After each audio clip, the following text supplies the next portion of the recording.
Eve Carlson era una chica prometedora y brillante, pero su futuro se vio destruido tras vivir una de las situaciones más espantosas que te podrías llegar a imaginar. En un momento de desesperación, ella hizo una petición inusual antes de enfrentar su destino final. Pidió que oraran junto a ella tras ver que no saldría con vida. Pero a pesar de ello, no tuvieron piedad con la joven. ¿Quiénes se escondían detrás de este espantoso crimen? Mi nombre es Desiree y este es el caso de Eve Carlson. La Universidad Duke es una universidad privada estadounidense ubicada en Durham, Carolina del Norte. En su edición 2019, el Times Higher Education situó a Duke en el puesto número 7 entre las mejores universidades estadounidenses. Abhijit Mahato era un joven que estudiaba ingeniería en esta prestigiosa universidad. Todo indicaba que tendría un futuro brillante, pero su vida dio un giro espantoso e inesperado el día 18 de enero del año 2008. Aquel día, ambulancias y agentes de policía invadieron el edificio donde vivía Abhijit en Carolina del Norte. Nadie entendía qué había pasado, hasta que la peor noticia salió a la luz. Habían encontrado a Abhijit muerto a tiros en su apartamento. Las primeras investigaciones indicaron que podrían haberle intentado robarle al joven estudiante y que eso habría desencadenado el crimen. Pero no había pistas, al menos en un principio, de quién o quiénes habían hecho esto. ¿Este o estos criminales tan espantosos estaban sueltos por la ciudad?, se preguntaba la gente de la comunidad. Eve Marie Carlson nació en un pequeño pueblo llamado Atenas, Georgia, el 19 de noviembre de 1985. Era la mayor de 2 hermanos y sus padres eran Bob y Teresa Carlson. Desde que ella era chiquita, todos empezaron a decir que Eve era una chica especial, el tipo de persona que todos querrían tener como amiga o hija. Su personalidad era única, siempre optimista y alegre. Parecía contagiar su positividad a todos a su alrededor. Eve siempre veía el lado bueno de las cosas y ayudaba a los demás sin pensarlo 2 veces. Era como si fuera un personaje de cuento, dicen, tan perfecta que hasta parecía irreal. Eve, además, siempre estaba dispuesta a conversar y hacer sentir especiales a quienes estuvieran cerca de ella. Era tan amable que siempre solía ofrecer su asiento del bus o le pagaba el almuerzo a quien no tenía suficiente dinero. Era el tipo de persona que te hacía como sentir importante, como si de verdad le importaras. Pero además de ser un faro de luz en su comunidad, Eve también era brillante en la escuela. Se esforzaba al máximo en todo lo que hacía. Incluso daba clases particulares a niños en la escuela secundaria. Tiempo después se cambió de escuela a Clark Central High School, donde su inteligencia brillaba como un faro. Allí Eve no solo era parte del equipo académico, sino que también ocupaba el cargo de vicepresidenta de la Sociedad Nacional de Honores y era presidenta de su clase. Y por si todo esto no fuera poco, en su nueva escuela Eve también se convirtió en la mejor alumna. Pero eso no era todo. Eve también empezó a dedicar parte de su tiempo como voluntaria en una casa dedicada a ayudar a adolescentes abusados y fugitivos. Otra cosa que hacía Eve era trabajar como asistente de laboratorio en un centro de investigación de células madre. Al parecer, la joven manejaba todas estas responsabilidades de forma bastante calma y organizada, lo cual para mí es bastante sorprendente porque yo al menos no puedo hacer ni 2 cosas porque ya colapso literalmente. Después de graduarse de la escuela, Eve se inscribió en la Universidad de Carolina del Norte, en Chapel Hill, en donde se especializó en ciencias políticas y biología. Y adivinen qué, volvió a destacarse como estudiante. Recibió la prestigiosa beca Moorhead y fue miembro de la sociedad de honor llamada Phi Beta Kappa. Además participó en una tonelada de actividades extracurriculares, como por ejemplo estudiar en el extranjero, trabajar como asistente médica y enseñar informática en la selva amazónica. Pero eso no era todo, seguía sin ser todo. Eve también fue seleccionada para el programa de becas de Carolina del Norte, que es básicamente un programa que sirve para desarrollar habilidades de liderazgo. Eve claramente era de esas personas que hacían de todo. No había límites para su energía y su determinación. Era como si tuviera un motor interno que nunca se apagaba. Incluso Eve volvió a ser elegida como presidenta, pero esta vez de su clase en la universidad. Además estaba en la junta directiva y en un montón de otros comités. Pero su enfoque principal siempre estuvo en ser la voz de todos los estudiantes. Y este es un dato importante. Ella decía que quería representar a todos, que tenía una voz fuerte y estaba lista para usarla para ayudar a quien necesitara escuchar. Una de las grandes ideas que tenía Eve como presidenta era otorgar becas a estudiantes comprometidos con la universidad. Y estaba trabajando en eso cuando todo acabó trágicamente para ella. Quizás Eve estaba tan enfocada en poder otorgarle estas becas a personas que de verdad querían estudiar porque ella provenía de una familia humilde. No tenían nada de lujos, todo lo contrario. Vivían en una casa pequeña, sin calefacción ni aire acondicionado. A pesar de ello, Eve nunca se quejaba de eso, pues aprendió desde pequeña a ser agradecida por lo que tenía. Un defecto, por así decirlo, de Eve era que era bastante conocida por llegar tarde a todos lados y por tener su habitación bastante desordenada. Pero yo me pongo a pensar cómo no vas a llegar tarde y a tener todo desordenado si tienes tantas actividades como ella tenía. Por otro lado, su manejo de la ortografía, cuentan las personas que la conocieron, dejaba mucho que desear. Sus correos electrónicos solían estar llenos de errores tipográficos, como si los escribiera a propósito. En fin, Eve, como cualquier ser humano, tenía sus defectos y sus virtudes, cualidades que al mismo tiempo la hacían única. Pero a ella no solo le gustaba estudiar, también le encantaba bailar. Disfrutaba mucho de ir a discotecas y salir a fiestas nocturnas. Nadie se habría imaginado jamás que la vida de Eve iba a terminar de una forma tan, pero tan brutal y espantosa. Todo comenzó el 4 de marzo de 2008, un día que aparentaba ser completamente normal. Eve tuvo un día común, salió con sus amigos, fue a un partido de baloncesto y luego volvió a su apartamento. Su plan era pasar toda la noche estudiando, así que tomó sus libros y se sentó en su sofá a leer. Pasada la medianoche ya del 5 de marzo de 2008, a la 1:30 de la mañana aproximadamente, uno de los compañeros de cuarto de Eve, Justin, decidió que iba a salir a una fiesta. Cuando se fue, vio que Eve seguía despierta, concentrada en sus estudios en el sofá de su apartamento. Cabe mencionar que este apartamento estaba fuera del campus, así que no estaba como en el terreno en donde estaba la universidad. Varias horas después, a las 4:30 de la mañana, Justin volvió y se dio cuenta de que Eve no estaba en el departamento. Su auto incluso también había desaparecido. Preocupado, Justin intentó llamarla, pero no obtuvo respuesta. Fue un momento extraño y alarmante, ya que Eve no solía salir a esas horas sin avisar. A las 2 de la mañana, Justin junto a otro compañero de cuarto de Eve, alarmados por su ausencia, decidieron ir a la estación de policía más cercana a reportar su desaparición. Cuando los jóvenes llegaron allí, recibieron una desconcertante noticia. Los policías habían encontrado tan solo unos minutos antes el cuerpo sin vida de una mujer joven, muy parecida a Eve. Aquel día 5 de marzo de 2008, es decir, el día en el cual Eve desapareció, poco después de las 5 de la mañana, la policía de Carolina del Norte recibió una llamada. Era una mujer llamada Alexandria. La misma informó que había escuchado un disparo, un grito de mujer y luego varios disparos más provenientes del área detrás de su casa. Un oficial de policía fue enviado a investigar y al llegar al área, en la intersección de Hillcrest Road y Hillcrest Circle, se tropezó con una escena espantosa. El cuerpo de una joven mujer yacía en medio de la calle.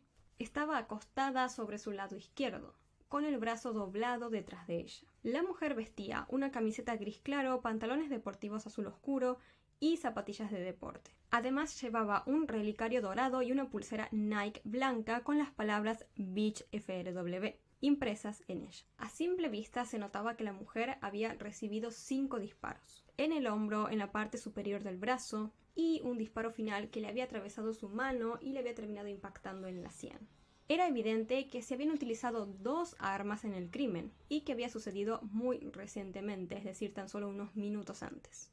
La policía ahora tenía 2 preguntas importantes. Por un lado, ¿quién era esta joven? Y por otro lado, ¿quién o quiénes le habían hecho esto? La primera pregunta fue respondida rápidamente. Tras escuchar todo esto, los amigos de Eve tuvieron que enfrentarse a la espantosa situación de tener que ver el cuerpo de esta mujer y confirmar si se trataba de Eve o no. O sea, ustedes imagínense tan solo por un segundo lo que debe haber sido para esos chicos ir a avisar a la policía que tu amiga está desaparecida, seguramente creyendo lo menos malo, digamos, pensando que se fue quizás a la casa de un novio, que se perdió o algo así. No creo que los jóvenes estudiantes hubieran imaginado ni por un segundo que durante esas pocas horas que ellos no estuvieron en el apartamento a Eve le habían quitado la vida. O sea, creo que a nadie se le cruzaría eso por la cabeza ni por un segundo. Estos chicos que estaban hace unos minutos antes de fiesta, divirtiéndose, se encontraban ahora en una comisaría teniendo que identificar un cuerpo, ver si era su amiga desaparecida o no. Así que los amigos fueron a la morgue y allí lo confirmaron. El cuerpo encontrado era efectivamente el de su amiga Eve Carls. La noticia obviamente fue devastadora para todos los seres queridos de ella. Claramente todos estaban muy destrozados y dolidos. Después de su identificación, llevaron el cuerpo de Eve para hacerle una autopsia. Aunque precisamente ya se sabía cómo había fallecido la joven, es decir, por recibir disparos, la autopsia sí develó algo nuevo. Reveló que la joven no había sido agredida sexualmente. Tras estos estudios, el día 6 de marzo de 2008, se llevó a cabo una vigilia con velas para Eve en su escuela, en un lugar llamado El Pozo, un área específica en el campus. El evento fue multitudinario, ya que 10.000 personas asistieron. Entre ellos estaban claramente familiares de Eve, amigos, estudiantes, maestros y otros profesores. Fue un servicio de 1 hora aproximadamente en donde la gente lloró, se abrazó, compartió sus historias sobre Eve. Hubo también cantantes a capela y una presentación de diapositivas en honor a la joven. Fue como una manera de querer empezar a sanar tras esta pérdida tan trágica. El funeral de Eve se llevó a cabo 3 días después, y a él también asistieron cientos de personas, incluido el rector de la universidad, quien dijo que Eve había sido un verdadero regalo para Chapel Hill. Después del funeral, aproximadamente un centenar de amigos y miembros de la familia se reunieron en la casa de la familia de Eve, una casa blanca con un enorme porche. Todos fueron hasta allí con el objetivo de recordar a Eve. La gente caminaba por la casa mirando sus fotos que estaban colgadas en las paredes. Recordaban cómo Eve era una persona de espíritu libre y de abundante energía. También había como un pequeño lugar en donde todos podían sentarse a escribir pensamientos y oraciones para Eve en banderas de papel blanco, que luego fueron colgadas en las paredes de la casa de la familia. Básicamente fue un momento para reflexionar y celebrar la vida de Eve, recordando lo mucho que significó para todos los que la conocieron. La investigación policial inicial sobre el crimen de Eve aportó varios datos importantes. La policía determinó que Eve había accedido por última vez a su página de Facebook a las 3:30 de la mañana del día en el que desapareció. Además, las cámaras de vigilancia del área cercana a su apartamento mostraron a 2 hombres caminando hacia el apartamento de Eve, justo antes de que ella desapareciera. Por otro lado, se descubrió que alguien había utilizado la tarjeta de Eve y había retirado $700 de un cajero automático en University Mall. Este era el monto máximo que se podía extraer de la cuenta de la joven por día. Afortunadamente, las cámaras de ese cajero capturaron la imagen de quienes habían extraído ese dinero de la cuenta de Eve. Se trataba de 2 hombres, muy similares a los que fueron vistos caminando cerca del apartamento de Eve aquella noche. Luego, el auto de Eve, que estaba desaparecido, fue encontrado no muy lejos de su apartamento. Dentro del mismo, la policía descubrió varias pruebas cruciales. Hallaron un recibo bancario de la extracción de dinero que se había hecho esa noche. También el auto había sido captado por una cámara de seguridad la noche en la cual Eve desapareció. Y en esa foto se podía ver a un hombre sentado en el asiento delantero y manejando el vehículo, y a 2 personas en el asiento trasero. Una de esas personas era otro hombre, y la otra era claramente Eve. Ella estaba con la cabeza agacha y con las manos levantadas, como si estuviera rezando. La policía distribuyó todas las fotos que se obtuvieron de estos hombres en los medios de comunicación, esperando que alguien pudiera aportar pistas sobre quiénes eran estos sujetos que aparecían en todas esas imágenes. Además, se ofrecieron diferentes recompensas por cualquier tipo de información útil. Por ejemplo, la junta directiva de la Universidad de Carolina del Norte, a donde iba Eve, ofreció una recompensa de $25,000 por cualquier información que condujera a los sospechosos. 6 días después del crimen de Eve, una persona anónima contactó a la policía con información crucial. Esta persona informó que conocía a un hombre llamado DeMario Atwater y a otro individuo más, y que creía que ellos le habían quitado la vida a Eve. Según este informante, estos hombres habían secuestrado a Eve y la habían llevado a varios cajeros automáticos, en un intento de que ella les dijera sus claves y así poder extraer dinero de sus cuentas. La policía investigó y confirmó que DeMario Atwater era el hombre que aparecía en la foto del asiento trasero del auto de Eve. La persona que iba en el asiento delantero resultó ser un sujeto llamado Lawrence Lovett. Lawrence Lovett fue adoptado de pequeño por una buena familia de clase media. en donde creció rodeado de amor y comprensión. Sus padres adoptivos hicieron todo lo posible para brindarle una buena vida, pero Lawrence empezó a tomar malas decisiones desde muy joven. A pesar de los esfuerzos que hacían sus padres por guiarlo hacia el buen camino, su comportamiento se volvió cada vez más imprudente, especialmente después de la muerte de su padre cuando apenas tenía 12 años. Aunque su mal comportamiento sí empeoró después de la muerte de su padre, Lawrence ya había comenzado a acumular cargos criminales mucho antes que eso. O sea, imagínense, antes de los 12 años de edad. Cuando él cumplió 17 años ya tenía un historial extenso, que contenía 16 delitos graves y 7 delitos menores. El historial de Lawrence incluía condenas por posesión de drogas, allanamiento de morada, robo y posesión de un arma de fuego. Antes del secuestro de Eve, él y su cómplice estaban en libertad condicional, esperando un juicio por haber entrado a la fuerza a una casa. Posteriormente, Lawrence violó esa libertad condicional y fue encontrado en posesión de una pistola. El joven después de esto fue investigado y detenido nuevamente, pero obtuvo otra libertad condicional en lugar de una pena más severa. Este patrón de ser detenido, obtener libertad condicional y después violar esta libertad condicional continuó sin cesar. Y en marzo de 2008, es decir, la época en la cual sucedió el crimen de Eve, Lawrence fue liberado bajo una fianza de $10,000 y se suponía que debía asistir a una audiencia judicial el día 3 de marzo. Sin embargo, debido a un error de programación, su audiencia fue pospuesta hasta el día 31 de marzo de 2008, dejándolo 100% libre en el momento en el cual sucedió el crimen de Eve.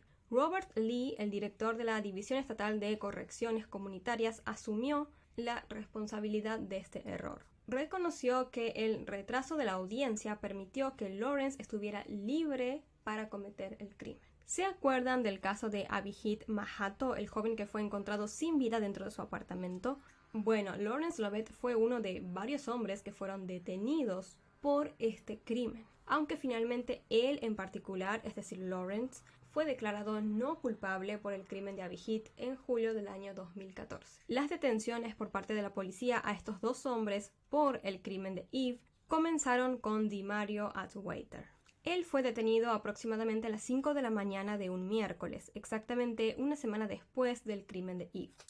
La policía había obtenido una información de que DeMario estaba en una casa de la calle Durham, así que los agentes montaron guardia y esperaron afuera de la casa hasta que DeMario salió. En ese preciso momento lo detuvieron y lo llevaron para ser interrogado. A Lawrence Lovett lo buscaron por todas partes, hasta que la policía obtuvo un aviso de que podría estar en una antigua sala de calderas en el sótano de un edificio donde vivía antes, pero no lo encontraron. Luego, las autoridades fueron a buscar a la casa de la abuela de Lawrence, Melissa, quien era conocida por ser una mujer amable y una gran vecina. Todo indicaba que el sospechoso se encontraba oculto allí. La policía rodeó la casa y evacuó a unos niños que se encontraban en una guardería cercana, así como también a los vecinos de la zona para mantenerlos a salvo por cualquier cosa. Los agentes esperaron fuera de la casa de la abuela del joven durante varias horas, pero Lawrence no salía. Así que la policía procedió a lanzar granadas de aturdimiento dentro de la casa. Y así la situación con Lawrence se convirtió en un enfrentamiento de 1 hora, hasta que finalmente los agentes de policía lo convencieron de salir y entregarse. Así Lawrence también terminó siendo detenido. El día 12 y 13 de marzo de 2008 se presentaron cargos de asesinato en primer grado contra DeMario James Atwater, quien en ese momento tenía 21 años, y contra Lawrence Lovett, quien tenía 17 años. El día 7 de julio de 2008, ambos sospechosos fueron acusados formalmente de cargos adicionales de secuestro en primer grado y robo a mano armada junto con hurto delictivo y bienes robados delictivos. Todo esto porque ellos, antes de quitarle la vida a Eve, le habían robado a mano armada, básicamente. Atwater también fue acusado por posesión de armas de fuego, ya que eran de él las armas que fueron utilizadas para quitarle la vida a Eve. Y en octubre de 2008, un gran jurado acusó a los dos jóvenes del cargo de robo de auto, ya que se creía por las imágenes de las cámaras de seguridad que ambos le habían robado el auto a Eve para cometer el crimen. Todos estos cargos podrían haber llevado a los acusados a recibir la pena de muerte, pero Lovett no podía enfrentar esta pena, ya que tenía menos de 18 años en el momento en el cual cometió el crimen. y ningún menor por ley puede ser condenado a muerte. Pero DiMario, es decir, el otro, sí podía, porque ya tenía 21 años. Para ese momento ya se habían recopilado varias pruebas más en contra de estos dos sujetos, como por ejemplo ropa con sangre, escritos personales y casquillos de escopeta. Tan solo faltaba esperar la sentencia definitiva. Aunque gracias a todas estas pruebas que se juntaron, se pudo realizar una reconstrucción de cómo habían sucedido los hechos, el día en el cual Eve desapareció y después fue asesinada. La noche del 4 de marzo, Lawrence llamó a un amigo y le pidió que lo llevaran a él y a DiMario Atwater a asaltar a alguien. Sin embargo, este primer amigo se negó, así que Lawrence buscó a DiMario en el auto de su madre. Tras esto empezaron a buscar a una víctima. En ese preciso instante, Eve salió de su apartamento poco después de las 3:30 de la mañana para ir a imprimir un documento a la universidad. Su apartamento estaba lejos del campus, así que tenía que caminar bastante. Por eso la joven decidió ir en su auto. Nunca se habría imaginado lo que le esperaba aquella noche. Atwater y Lawrence vieron a Eve dirigiéndose desde su apartamento hacia su auto, y rápidamente los dos hombres la interceptaron. Obligaron a Eve a meterse y a sentarse en el asiento trasero del auto, en donde Atwater la mantuvo como rehén, amenazándola con una pistola en su cabeza. Luego la amenazaron con herirla o matarla si ella no les daba dinero.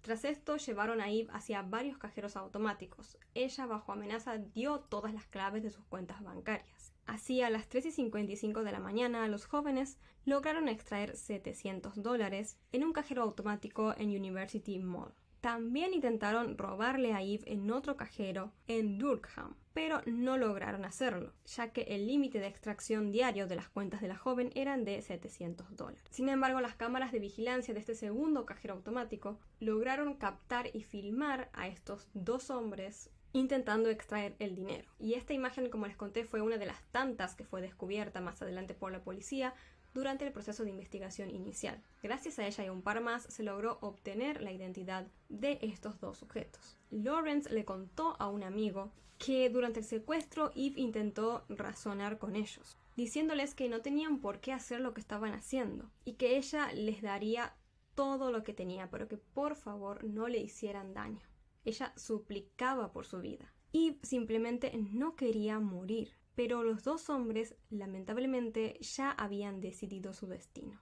Lawrence y Atwater se dieron cuenta de que la mejor opción era quitarle la vida a Eve, porque ella ya les había visto sus caras. Entonces, estos dos hombres llevaron a la joven a un vecindario densamente arbolado, a aproximadamente 1 milla de la universidad. Tenían el objetivo de asesinar a Eve ahí. Cuando llegaron, los hombres sacaron a la fuerza a Eve del auto. Y en ese momento seguramente Eve se dio cuenta de que la matarían, de que ya no saldría con vida de allí. En ese momento, según contaron los detenidos, Eve les pidió por favor que oraran con ella. Ella era muy consciente que esos eran los últimos minutos de su vida. O sea, ustedes imagínense esa situación, que están una noche normal en sus casas, tranquilos, estudiando, y deciden salir tan solo por unos minutos, encima en su auto, a buscar unas cosas y qué sé yo, y terminan de esa manera, en medio de un lugar súper arbolado, con dos personas que están apuntándote con una pistola, haciéndote ver que son los últimos minutos de tu vida. Estos sujetos, por más de que vieron ahí suplicando por su vida, intentando orar y demás, no le tuvieron ningún tipo de piedad y recibió un total de 5 disparos. Primero le dispararon, como les comenté, en el hombro derecho, en la parte superior del brazo derecho y en la mejilla del mismo lado. La autopsia mostró que Eve todavía estaba viva y respirando después de estos primeros disparos. El quinto disparo fue el que terminó siendo fatal. Este fue con un arma distinta, fue con una escopeta, y el mismo primero pasó por la mano de Eve y terminó dándole en la sien. Pero el hecho de que hubiera pasado por su mano indicaba que ella había intentado luchar y defenderse para evitarlo. Es decir, la joven, a pesar de que estaba muy lastimada, seguramente súper dolorida por todos los disparos que había recibido antes, de todos modos hizo todo lo posible por defenderse y defender su vida. Sin embargo, no lo logró y este último disparo terminó llegando a su cerebro y terminando con su vida. Como les conté, el médico forense no encontró evidencia de que Eve hubiera sido agredida sexualmente, Sin embargo, se sabe que Atwater sí le tocó en diferentes partes de su cuerpo y jugueteó un poco con su ropa cuando estuvieron en el auto. Cuando sucedió todo el crimen, una vecina escuchó todos estos disparos y fue quien terminó llamando finalmente a la policía. El día 19 de abril de 2010, Atwater se declaró culpable de cargos federales de robo de vehículo, secuestro y posesión de armas. Y al mes siguiente, el 24 de mayo de 2010, se declaró culpable de los cargos estatales de asesinato en primer grado, secuestro en primer grado y robo a mano armada. A cambio de su declaración de culpabilidad, los fiscales acordaron no pedir la pena de muerte para él. Posteriormente, el juez condenó a DeMario Atwater a cadena perpetua sin posibilidad de libertad condicional por el cargo del asesinato de Eve. Luego le impuso una sentencia simultánea de 23 a 29 años por los cargos adicionales. En esta audiencia, donde obtuvo su sentencia, Atwater se dirigió a los padres de Eve y les dijo: «Lamento todo lo que ha sucedido. No importa lo que hizo el tribunal hoy. Estaría lejos de ser algo que debería recibir». Los padres de Eve Carson se negaron totalmente a hablar durante la audiencia. En cuanto a Lovett, él se declaró inocente de todos los cargos y permaneció bajo custodia mientras esperaba su juicio, que comenzó el día 6 de diciembre de 2011. Lovett se negó totalmente a testificar durante su juicio, y el día 20 de diciembre de 2011 un jurado declaró a Lovett culpable de todos los cargos. Tras el veredicto, el juez, quien fue el mismo que había condenado a Atwater anteriormente, dijo: «La vida que llevó la señorita Carson fue demasiado corta, pero sé que sigue siendo una inspiración, no solo para su familia, sino también para miles en esta comunidad y en todo este país». Nuevamente, los padres de Eve decidieron no hablar en ningún momento de toda esta segunda audiencia. El día 5 de febrero de 2013, la Corte de Apelaciones de Carolina del Norte anuló la sentencia a cadena perpetua que le habían dado a Lawrence Lovett. La decisión se basó en que una sentencia obligatoria de cadena perpetua sin libertad condicional para acusados menores de 18 años, en el momento al menos de cometer el delito, era un castigo cruel e inusual. Así que el día 3 de junio se llevó a cabo una nueva audiencia. En esta, Lawrence habló y dijo: «Ya sabes, la gente comete errores. Nadie es perfecto. No soy el monstruo que todos ustedes hicieron ver». Después de que el juez volviera a considerar todo, Lawrence Lovett fue nuevamente condenado a cadena perpetua, sin posibilidad de libertad condicional. El fiscal del distrito dijo que Lawrence era un depredador y que no le importaban las consecuencias de sus acciones ni las de otras personas. «No le importan los demás», dijo. Lovett después intentó apelar una vez más esta sentencia, pero la misma se mantuvo. Él empezó a cumplir su condena en el Instituto Correccional, una prisión de custodia mínima y estricta en Elizabeth City, Carolina del Norte. Durante todo su encarcelamiento allí cometió un total de 7 infracciones, incluyendo amenazas con dañar al personal, desobedecer órdenes, involucrarse en pandillas, lenguaje inapropiado, posesión de sustancias y dispositivos no permitidos de audio, video e imagen, seguramente celulares o cosas así. Lawrence, después de esto, fue trasladado a la institución correccional de News, en donde cumple su condena hoy en día. El caso de Eve llamó la atención nacional cuando uno de sus amigos, que era finalista en American Idol, habló sobre su muerte en el programa. Dijo que la historia de Eve había sido lo que lo había inspirado para finalmente decidirse a audicionar. Incluso le había hecho un álbum tributo para ella. Por otro lado, el caso de Eve obtuvo relevancia internacional cuando una agencia de publicidad en la India utilizó una foto de ella para una publicidad. Era una empresa que brindaba apoyo para estudiantes en el extranjero y oportunidades laborales. Al parecer, no sabían quién era ella cuando usaron su foto en sus vallas publicitarias. Cuando se enteraron, se disculparon y expresaron su profundo dolor y arrepentimiento por lo que habían hecho. A pesar de todo ello, Eve en verdad dejó una marca en este mundo, y su legado sigue vivo al día de hoy. Como les conté al principio, Eve estaba obsesionada con hacer que la escuela sea más accesible para todos los estudiantes. Eso era algo que se había convertido en su sueño y le apasionaba de verdad. Desde su muerte, 2 escuelas establecieron becas en su honor. Una de ellas es la Beca de Mérito Junior Eve Carson Memorial, que es manejada completamente por estudiantes, aunque un profesor también ayuda en la selección. Esta beca se otorga cada año a 2 estudiantes que hayan mostrado un gran avance académico y habilidades de liderazgo en la universidad. Esta es una forma verdaderamente increíble de mantener viva la memoria de Eve y de seguir con esta pasión que ella tenía por hacer que la educación sea cada vez más accesible. Otra beca en honor a Eve se llama Eve Mary Carson Caroline Way. Esta beca también es conocida como Excelencia con Corazón. Se entrega a tan solo un estudiante cada 4 años y cubre absolutamente todo: matrícula, alojamiento e incluso también la oportunidad de viajar al extranjero. Además de todas estas becas, 2 años después de la muerte de Eve, la Universidad de Carolina del Norte, donde ella estudiaba, dedicó todo un jardín en su honor. Se llama Eve Mary Carson Garden y está ubicado cerca del YMCA, un lugar que Eve solía frecuentar bastante. En el jardín hay un hermoso banco de piedra azul y una pared de mármol con palabras inscritas que reflejan la filosofía de Eve. Aprende de cada experiencia y momento del ser. Qué alegría es buscar lecciones, bondad y entusiasmo en los demás. El jardín está lleno de las plantas favoritas de Eve y también hay un banco de mariposas instalado en su honor. Es un lugar hermoso y significativo para recordar. Pintado en un vibrante azul, el jardín refleja la esencia de Eve, una persona que siempre unía a la gente. Ahora, incluso después de su partida, este espacio sigue cumpliendo su función, uniendo a quienes la conocieron a Eve y a quienes no, ofreciendo un lugar para sentarse y reflexionar sobre su impacto en el mundo. Elizabeth, la decana de asesoramiento académico de la escuela, mencionó que las plantas eran perfectas para recordar a Eve, es decir, las plantas que están en este jardín. Aunque la pared y piedra de mármol, si bien son hermosas, son bastante estáticas. Eve era puro dinamismo. Ella misma dijo: la piedra le da estructura, pero las plantas le dan vida. Esta vida también se celebra todos los años a través de una carrera conmemorativa para Eve, en donde todas las personas que se inscriben corren una carrera de 5 kilómetros. Este evento crece cada vez más cada año y el 80% del dinero recaudado se destina justamente a una de estas becas en honor a Eve, mientras que el otro 20% restante se dona a otras causas importantes. En definitiva, el jardín, la carrera y demás son testamentos vivos del legado de Eve, recordándonos cuántas vidas ella tocó y cómo sigue hasta hoy en día inspirando a la comunidad. Eve tenía este gran sueño, que era empezar a hacer que las universidades y estudiar básicamente fuera más accesible para todos. Y lamentablemente lo termina logrando después de fallecer.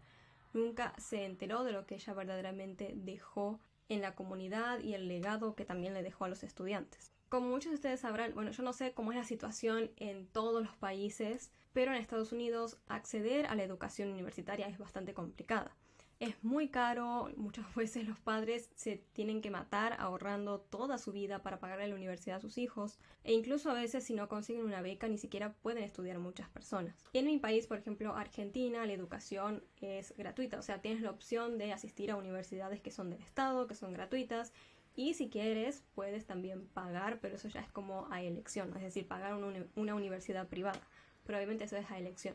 Es muy distinto a lo que sucede en Estados Unidos. Entonces, por eso creo que Eve en verdad tenía como este objetivo, ¿no? De que empezar a hacer que en su propio país la educación sea más accesible. Sobre todo teniendo en cuenta que ella venía de una familia humilde, entonces creo que debió haber sabido muy bien lo difícil que es para una persona con pocos recursos poder justamente acceder a esta educación.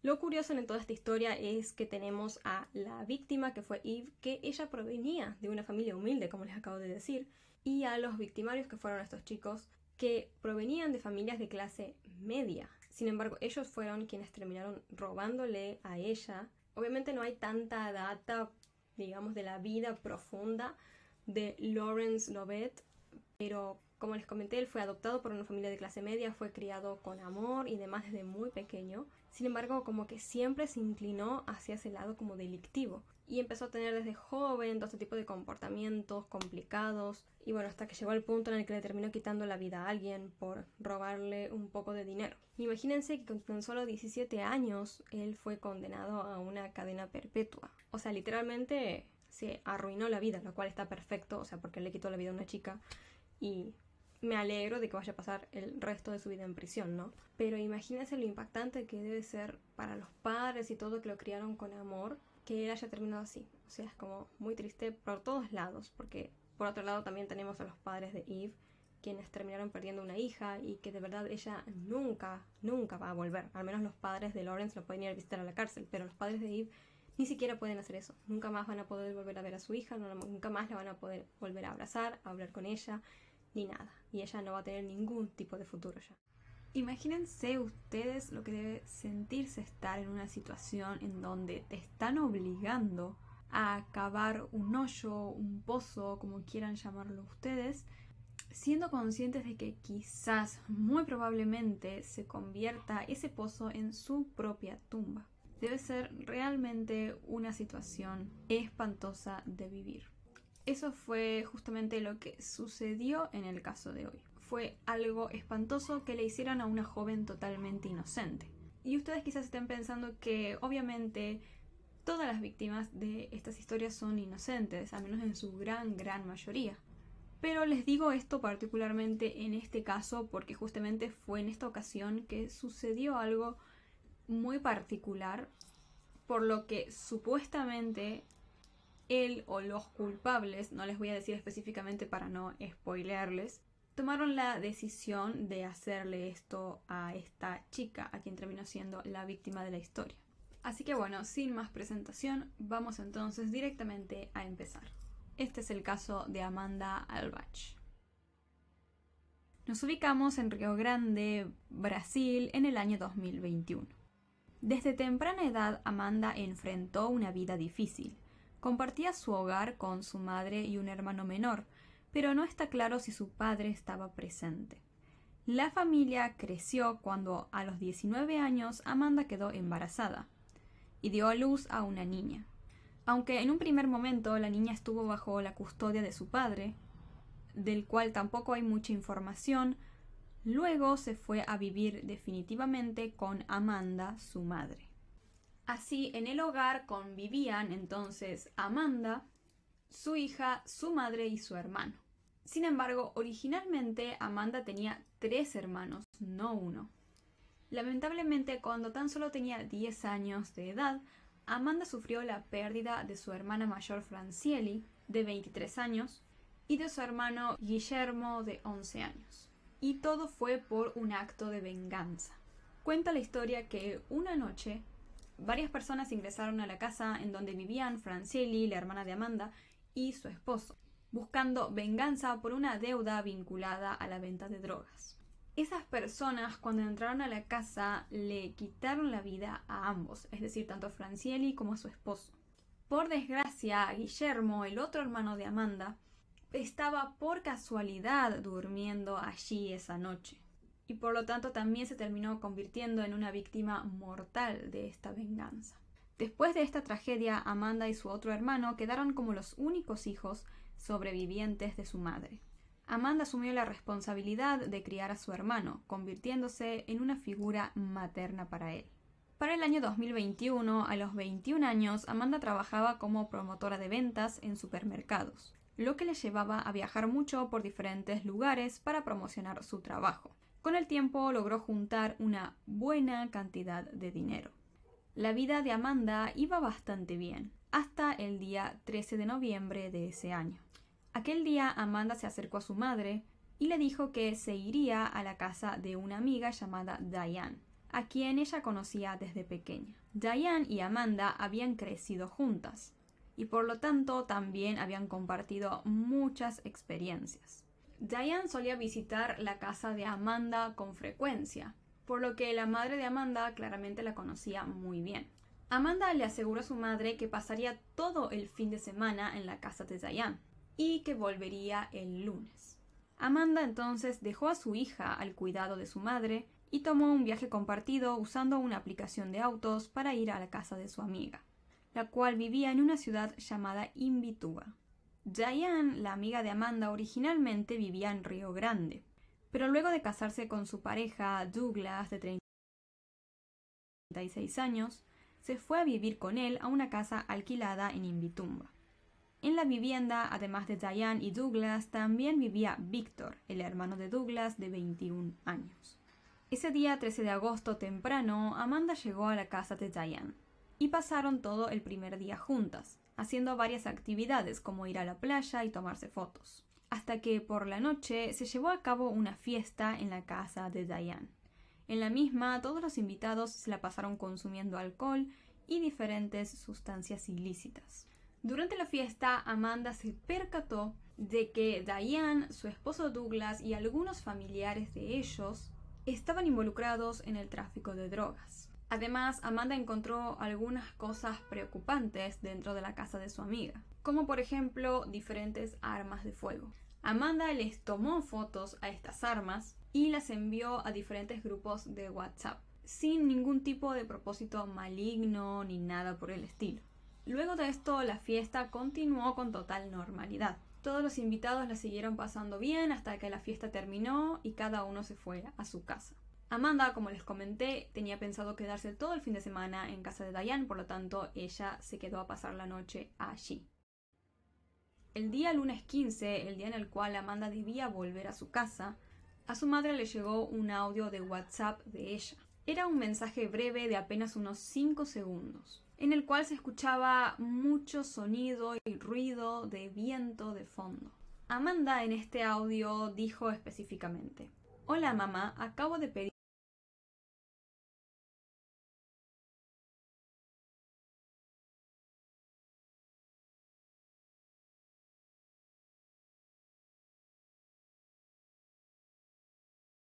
un Uber, es decir, un auto como una especie de taxi. Me voy hoy, aproximadamente a las 7 u 8 de la noche para llegar al amanecer».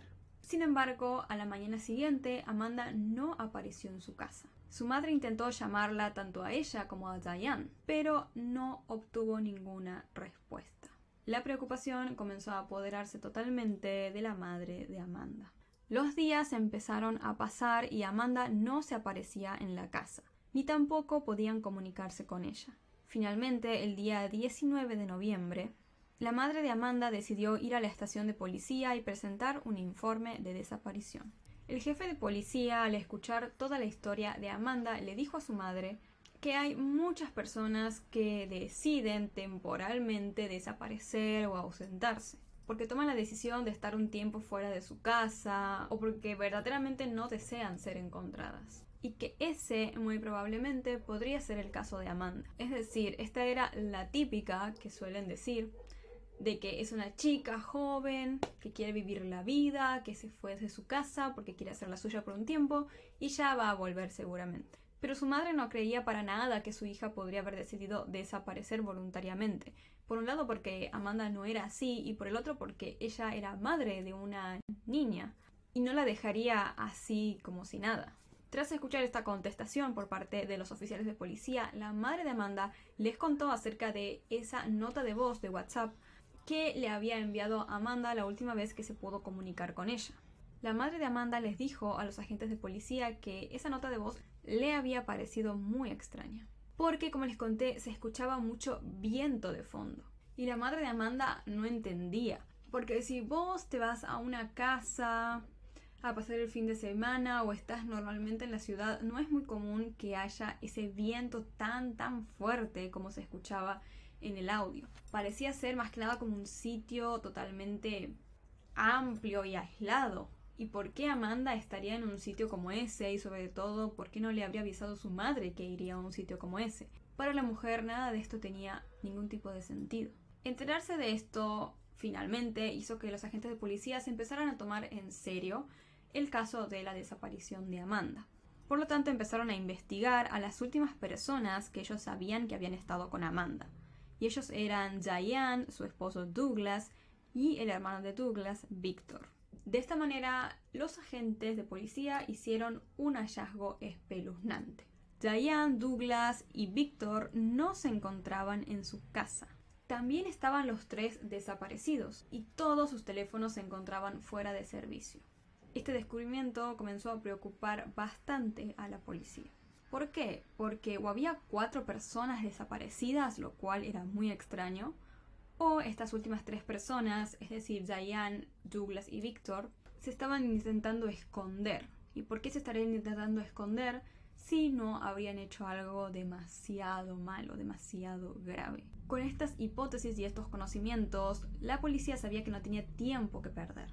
La noticia de que estaban buscando a estas 3 personas y a Amanda empezó a salir en todos los medios de comunicación de la zona, hasta que finalmente ubicaron a Douglas, el esposo de Diane.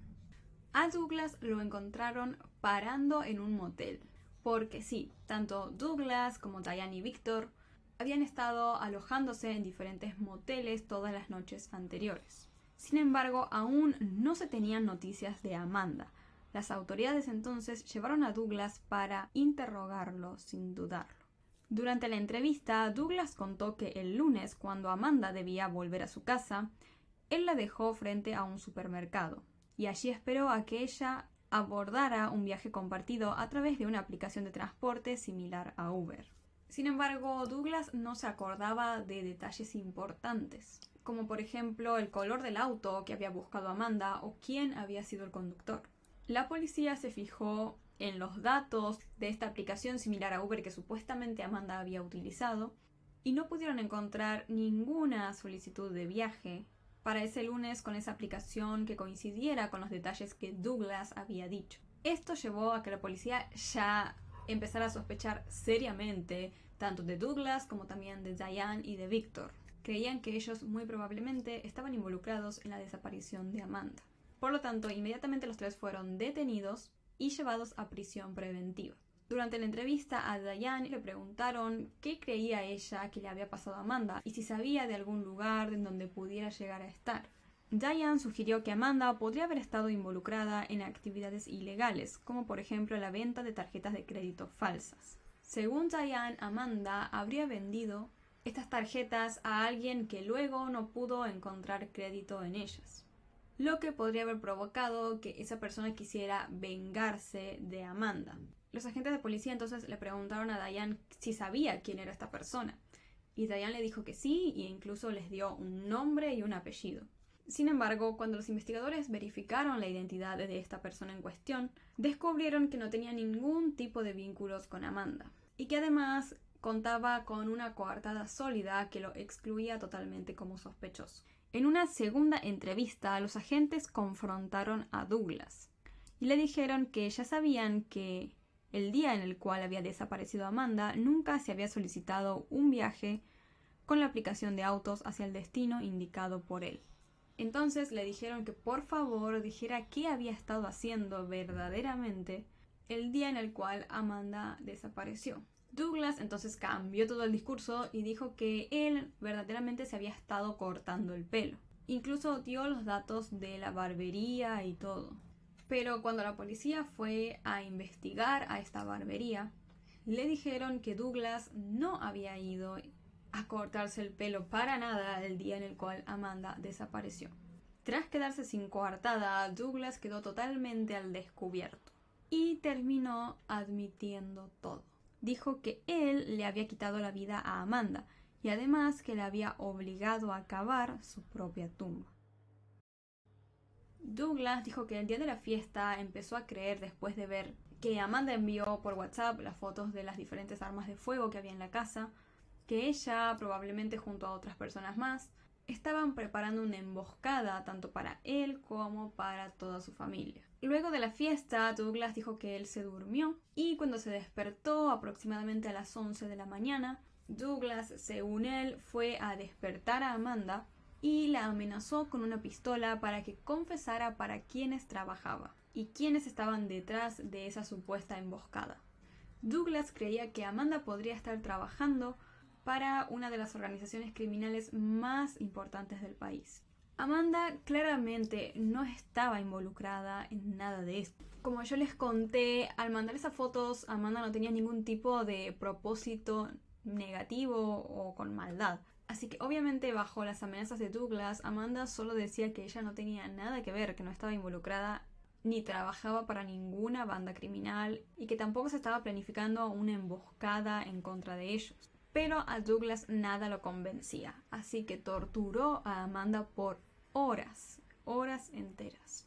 Hasta que finalmente la joven, calculo yo, no habrá aguantado más las torturas y terminó confesando algo que verdaderamente era mentira. Dijo que efectivamente ella sí pertenecía a esa organización de la cual la acusaba Douglas. Tras la confesión, aproximadamente a las 6 de la tarde, Douglas colocó a Amanda en un auto y la llevó a una playa aislada, entre fronteras. un lugar lejano que era mayormente frecuentado solo por algunos surfistas. Cuando llegaron allí fueron hacia un área específica de la playa y allí Douglas le dio una pala a Amanda. Acto seguido la obligó a hacer un pozo. La joven cavó el pozo sin imaginarse que él mismo se convertiría en su propia tumba tan solo unos minutos después. Bajo torturas y amenazas, Amanda fue obligada a grabar aquel audio de WhatsApp que le envió a su madre, en el cual decía que acababa de pedir un Uber y que llegaría para el amanecer a su casa.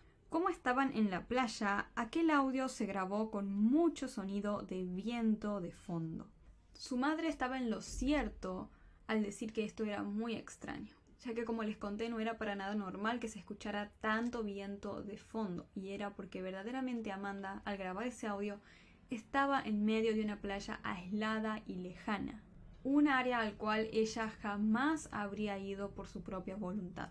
Cuando Amanda terminó de cavar el pozo, Douglas la metió a la fuerza dentro de este. Sin vacilar, directamente le quitó la vida a Amanda disparándole con una de sus armas. Luego Douglas la terminó de enterrar a Amanda en aquel hueco que ella misma había cavado, tan solo unos minutos antes. A pesar de esta confesión, la policía tenía ciertas dudas acerca del móvil del crimen. Se preguntaban si verdaderamente Douglas había creído que Amanda pertenecía a una banda criminal y que estaba a punto de hacerle una emboscada, o si simplemente esta había sido una excusa para terminar con la vida de la joven por algún motivo más oscuro. Entonces, para intentar ver si esto era cierto o no, los agentes de policía le preguntaron a Douglas si él o algún miembro de su familia tenía algún tipo de problema o había tenido algún tipo de problema en el pasado con alguna banda criminal.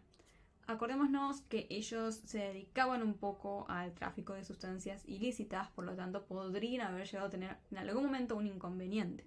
Sin embargo, Douglas dijo que no, que jamás había tenido problema ni vínculo alguno con alguna de estas bandas criminales.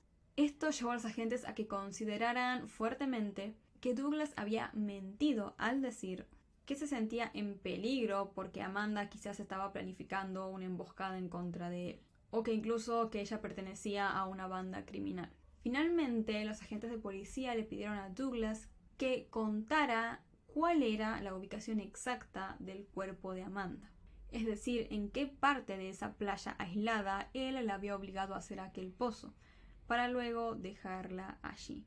Douglas, calculo yo que ya sabiendo que estaba todo perdido, dijo cuál era el lugar exacto.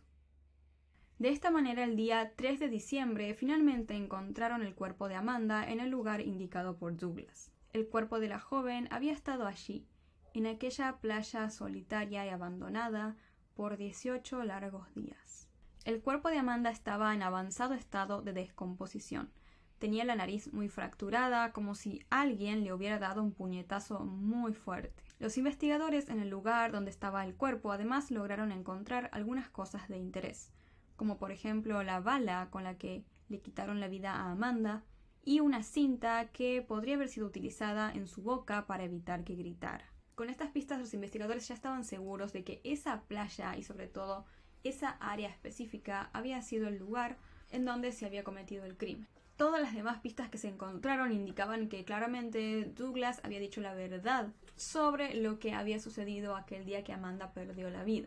Es decir, para este momento la policía dudaba del móvil, no creían que Douglas había pensado que verdaderamente Amanda estaba involucrada en una banda criminal y todo eso, pero sí pensaban que era cierto cómo se había cometido el crimen. Es decir, que Amanda había sido llevada hasta esa playa por la fuerza, la obligaron a cavar aquel pozo y después, con un disparo, la asesinaron y la dejaron allí.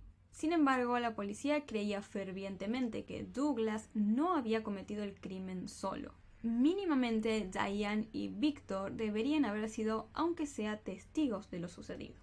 La policía creía que mínimamente Diane y Victor eran conscientes, sabían todo lo que había sucedido y habían estado encubriendo el crimen todo el tiempo, o que si no, ellos mismos también habían participado de todo el acto criminal, y que verdaderamente fueron los tres quienes habían llevado a Amanda a la fuerza hasta la playa y que allí también los tres juntos le habían quitado la vida. A pesar de estas sospechas, Diane y Victor fueron liberados de su prisión preventiva. No sé por qué tomaron esta decisión, pero la cuestión es que los liberaron y solo quedó Douglas en prisión. Para continuar con las investigaciones, los agentes se dirigieron hasta la casa de Douglas y Diane y allí encontraron en una habitación un colchón